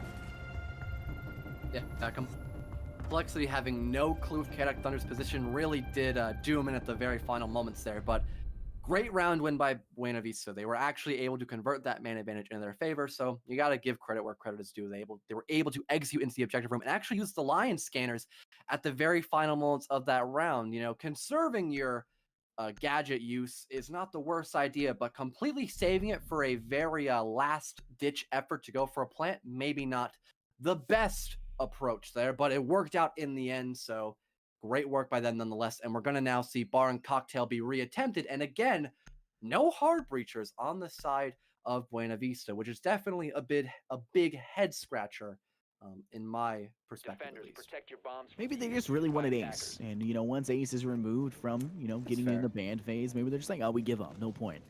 And honestly, we are seeing the wall in Cigar Lounge is going to be reinforced, so maybe they just feel comfortable enough of actually stepping out inside of that cigar area and trusting in the safety net that is small hallways and tight corners. I mean, I wouldn't do it. I'd want to step directly into Cigar Lounge in a little bit of a safety net, but maybe they feel a little bit more comfortable in trusting their teammates in regards to entry fragging and denying any opposition.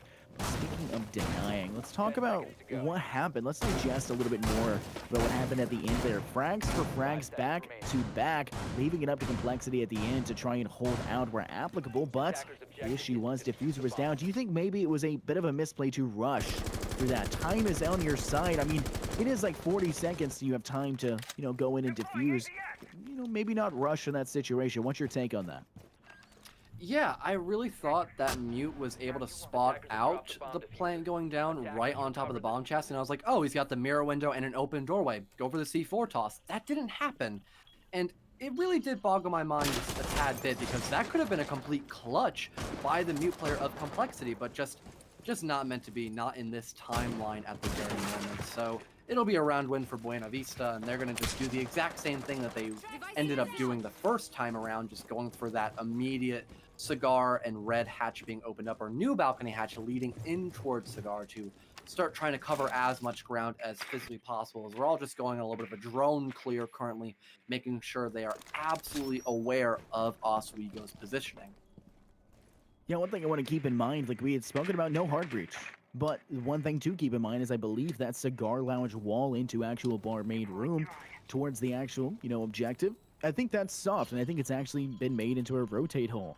So if they do manage to get control of that Cigar side, they actually could step in fairly aggressively to go for it, but that mirror window will definitely make it difficult for them to go for that decision. Oswego situating themselves nicely. No one has fallen yet with a minute and a half left, so time has been bought.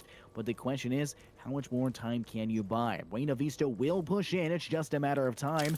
What is your end goal in this situation? How are you going to try to achieve it?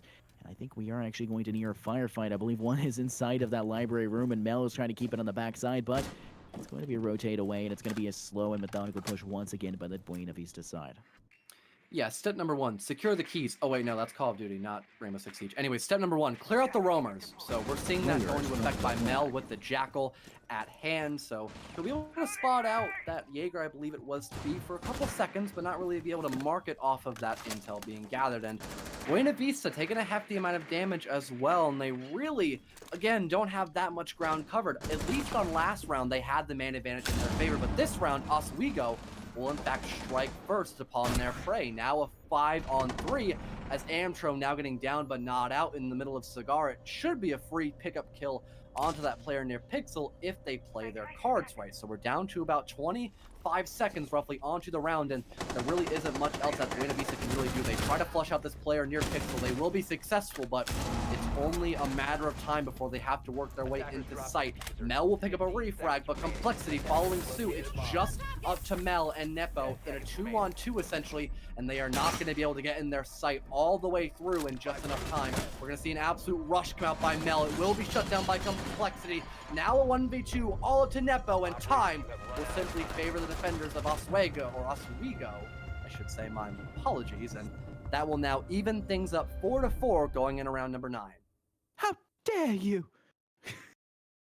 No, a phenomenal round. Bringing that to a 4-4 is exactly what you want. I mean, you kind of failed on your first one going through, and that's not exactly what you were expecting on a defensive hold, and that one was close as well. And if you're going to see a close objective, it's usually going to be the second floor or third floor, but the first floor has not been kind to the defenders so far. Every time we have seen the kitchen sites, it's gone completely in favor of the attack, but the question is, how will Oswego decide to defend this? What do you think is their dream situation in regards to denying the fuse that's come through, and do you think they have the operator lineup to be able to do so, fellow? Attackers need to locate and defuse bombs. Well, strong roam game, definitely. So maybe J-Boss or Blobfish, perhaps? I mean, Jaeger's still defined as a heavy entry roam player put into the right hands, and I don't know, though. I feel like they're going to need a little bit more emphasis on that roam with not just J-Boss. That's maybe where Blobfish will come into effect, and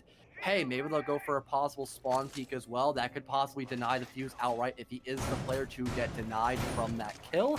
But, not entirely sure. That's probably the best avenue of approach for Oswego, as if that fuse is able to remain alive and start doing vertical play in coalition with the Lion pick, that could just be devastating for Oswego against Buena Vista. And funny enough, I was talking with my buddy Stickula about this not too long ago, because I saw a fuse on Cafe and I was mentioning the exact same thing. Or was it Villa? But anyways, saw a fuse, mentioned the Lion as well, but we didn't see both in combination. But now we actually do, so this will be a very exciting round no matter who comes out as the victor.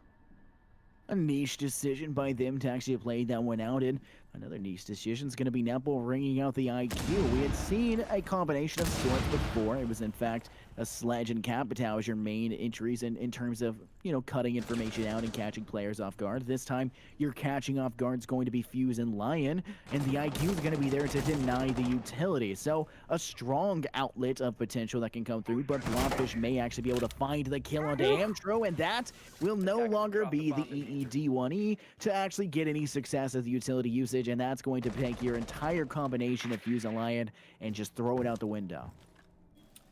Yep, well, I was referring to Blobfish possibly helping with the roam game, and I guess I was correct on that take. And Amtro is going to take a bullet to the head almost immediately on round number 9. That is not how you want to start things off. It's basically just going to be Sledge and Mel on that vertical play. I mean, Lion can outright do vertical play, but he was able to help out Mel possibly on that Fuse. Luckily, though, Napo will find a refrag onto Blobfish, but there is a lot of utility down the drain on the side of BVU, but not so much the same in terms for Oswego. And they only have about a minute 20 to stall, and they still have players like J-Boss up above on that roam.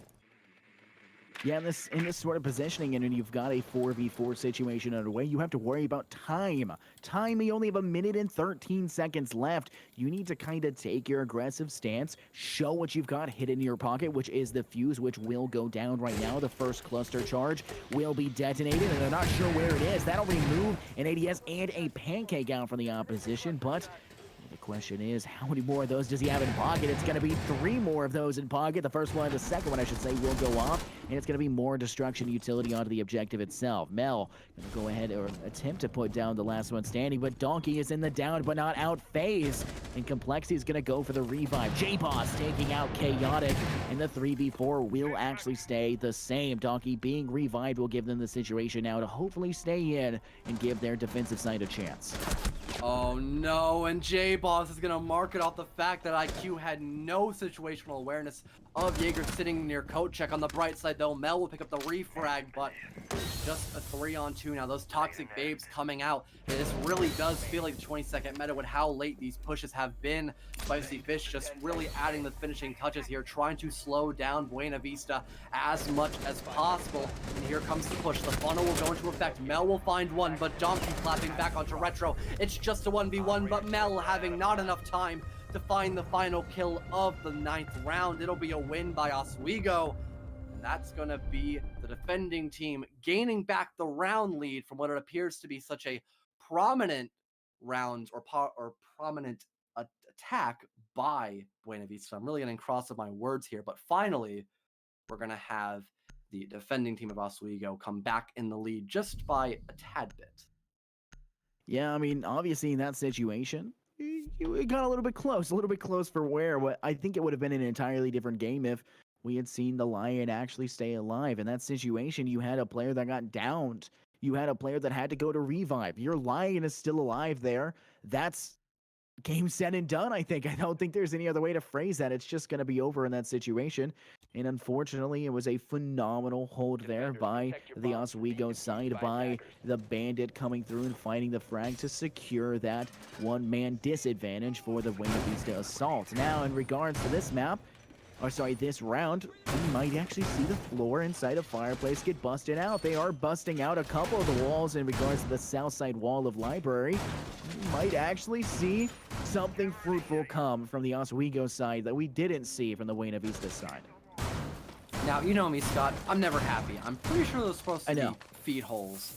Yeah. So, a minor mistake, but it's better than just reinforcing them outright. So at least they will be able to make Fireplace a kill box essentially against Buena Vista if they actually decide to go into that A bomb site. But right now everything just seems to be relatively calm and collective. Oswego roaming up above with J-Boss on the Maz. That's going to give Buena Vista a couple of thorns in their sides, and their lineup right now, Scott, it's very intriguing. We have the Dokkaebi, Gridlock, Yana, Nomad, and Sledge, the double flank denial, a little bit of vertical play for some finishing touches, and also a couple of intel gatherers of both Dokkaebi and Yana. This is a very oddball lineup, but I think it can work put into the right hands. Nope, not gonna work. I'm sorry, but you're bringing smokes on Dokkaebi. Oh, you're right. Not 6 frag grenades. How could I? You're not bringing 6 frag grenades, then what are you even doing at this stage? Absolutely just, I mean, just an SMH my head all around kind of moment, you know? And it's just not what you're looking for. But in all seriousness, I think having smokes in Dokkaebi is a niche decision, and it can fit, and I think it will fit into the situation regarding the fact that there are so many. Did J-Boss just look over at the gridlock on the opposing side and not shoot? In fact, they Yeah, did. I think he was waiting for the push to come out by the other player that was literally right in front of him, but he just ran into freezers, not a care in the world, so it'll be a free frag anyways by J-Boss, and well, it was actually Donkey, I believe it to be, so never mind. Yeah, I guess he really was just double-checking, making sure Gridlock was just on a camera, so alright, whatever, go off, I guess, King, he'll find the opening frag anyways, and it's going to give Oswego a lot of advantages against Buena Vista, as they don't even have the top floor cleared out, so they can't perform proper vertical play against Oswego. Mel will start to work his way underneath in towards mining room, but he will get detected almost immediately, and he's getting rather close to that previously mentioned kill box in your fireplace. Yeah, you got to be careful in that situation. Mel has the opportunity, and the long sightline that you're used to seeing inside of the main hall will not be available. Instead, you can kind of crouch and get yourself in a safe spot to actually get Diffuser down, and they're going to bring over Amtro to do, you know, just that. They're going to have the call come through, that extra long sightline with that, you know, Mark 14 EBR. They're going to go ahead and step in behind table. Diffuser will be getting placed out. I think they're none for the wiser. They do hear the audio cue and try to fight it out, but it's going to be Amtro who falls instead in a different direction. Diffuser will be planted. It's going to be a now protecting phase. It's going to be they're going to have to defuse the Diffuser, but it's going to be a little bit easier when you take Chaotic Thunder out for the question. A 2v5 will now ensue in Oswego. They have visual and they're trying to deny. It's Retro will fall to complexity, but it'll be a refrag. Mel will find Donkey, but Mel, who gets a second shot in a spicy, won't get any more. That's Blobfish to take out Mel, and it's going to be the Diffuser being counter-diffused by Blobfish. Close but no cigar, Oswego will take the round with flying colors. Almost flawless, but they ended up losing a couple of men to that player of Mel. But still a round win regardless. And that's what I was mentioning about Fireplace when those shotgun holes go into effect. It's basically impossible to get a successful plant off. And even when the plant does go down, you have nowhere to run. You can sit in the middle of train and maybe mining if you're lucky enough, and that's it.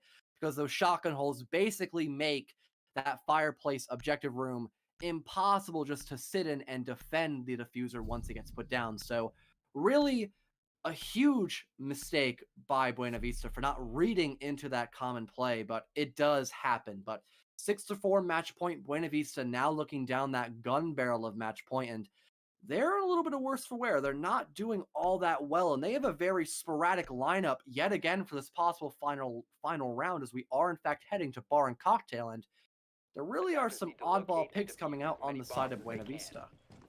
They have found success previously for this objective, so if there's any one that I'm going to say, hey, smart decision, it's going to be this one, because obviously, you know, everyone else hasn't really worked out. I definitely wouldn't retry that last objective, especially with how swiftly they came in, or like they came in and dismantled your entire attack. So, good decision by Oswego to go back up to the third floor. I think they have a good option here. Buena Vista, they found success up here, and while, you know, you've also not found success up here, you can kind of think it through. You had your own strategies that you pulled, but the variation that Oswego does is not really variation by normal accounts. They're a very normal strategy in regards to holding Pixel inside Cigar Lounge and actually defending Cigar Lounge, which Buena Vista really didn't do. But, you know, there is a mirror window in play, which is also something Buena Vista didn't do, so maybe don't even push in that direction. Maybe we'll see a full east side swing in regards to actually attacking this one. Especially when Napo's on the Amaru, I mean, that literally just screams Gara hook into heaven window and just hope for the best. That is the textbook definition of play Amaru on Cafe equal just Pepega brain almost. I don't know. I'm kind of running out of talking points here. My brain is just beginning to melt essentially in its own skull, and I really do hate to sound like that. But pulling an Indiana Jones Kali Ma kind of thing, so he's ripping your skull. Yeah, exactly. See, I'm glad thing. you understand my references, Yes, Scott. yes. Maybe this is why we're such good friends. Yeah, maybe this is exactly the reason why. But you know what you need inside a competitive R6, you need friendship and cohesion, cooperation. You need, I know that like this may be a joke or a reference some people won't get, but in terms of like say FIFA, chemistry between your teams when you do Ultimate Team, and it lets your team be a little bit stronger, better passing, things all around, and it's just because they have that chemistry between them. It's going to allow that. You need the same thing in esports. It's going to be a run-in, though. Nepo, who goes in with a Kara hook, and a flank now between Mel and Damn. They don't go the other way, though, but a refrag will come through, but you've taken the mirror out. That's a strong decision, but you have lost the nade-wielding Mel. Yeah, Complexity will pick up one, which is huge, as he really was not expected to win any of those gunfights at all. And Nepo, though, clapping back, he'll find a second for himself with that G8, a very formidable weapon, an absolute menace put in the proper hands. And Nepo is doing a fantastic job with it, making a 3K for Amaru, just sitting in the middle of sight. Hold on a minute, Buena Vista could possibly win this round. All they have to do now is go for the defuse, and that could be over right here, right now. We do have Jay Bosch trying to contest against Gridlock. He goes for the wide swing, confirming the kill. That's Carrier now down. Kind of Thunder, though, almost finding the refrag onto Jay Bosch, but he'll be able to escape the clutches of death once more. And now in the 2-on-2, Oswego have brought things back a slight tangent, and they could possibly hold down this diffuser and end up winning the round solely based off of that blunder by Buena Vista. But Amtro will pick up one onto Blobfish. Now we're in a 1v1, all up to J-Boss, and Buena Vista is somewhat aware of Jaeger's positioning. Trying to push right on through, a massive kill by J-Boss, now just up to Napo and the lone Jaeger in the middle of Cigar Lounge. It's going to be a 1v1, all fisticuffs, absolute brawl in this back area. He'll try to go for some pop shots through the drone hole, lighting up J-Boss even more so, but not finishing him off outright, down to about 5 health. The push will come out, the widespread will confirm, but no, J-Boss with a huge clutch on the round, and that's gonna end the best of 3 as a 2-0 victory for Oswego. Fantastic comeback against the onslaught of aggressive plays by Nepo on the Amaru. What a comeback by the defensive lineup. Oh my goodness, you could not ask for a better ending for you to actually win that one out. And if I'm the Buena Vista side, I'm not even mad at that ending. That's exceptional for them to come back in that situation. Straight pog. All props to them, right? Straight into that. That's great job all around. And you just love to see things like that in every single capacity, in every single account. It's just there is no contesting that in any situation. So, in my opinion, a phenomenal round, a phenomenal map. And while I disgustingly hate Cafe, it's my least favorite map in all of human existence, besides maybe, of course, Tower. But we don't talk about that one. It was still actually enjoyable to watch in a lot of situations. Our brains may have turned to mush. That's because we actually saw variation on Cafe. We were expecting a very cut, simple, cookie cutter kind of strategy and holds for Cafe because that's what it is. But no, we saw variation. We saw changes, and some of them were good and some of them were great, and like very few of them were bad. I mean, it was actually good stuff coming through on both sides. But if you also want to talk about good stuff here, fella, let's talk about one of our next sponsors, and it's going to be Helix Esports. Helix Esports offers world-class gaming and virtual reality experiences at state-of-the-art esports centers throughout the United States. Helix Esports delivers a professional esports experience to everyone.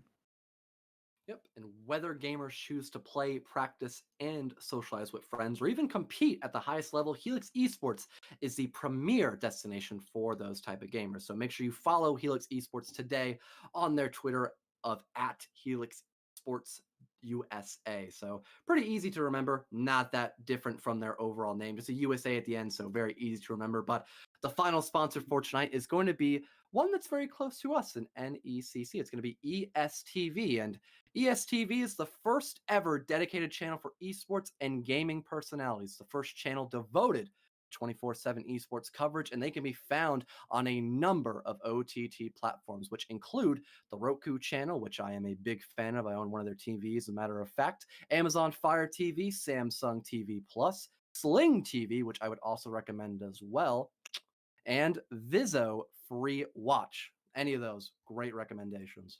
Yeah, DSTV, they partner with world's top gaming networks and production partners for the most robust esports content lineup on linear, online, and mobile. And if you want more information, go to www.estv.co. And yeah, I have to agree with you. don't have cable.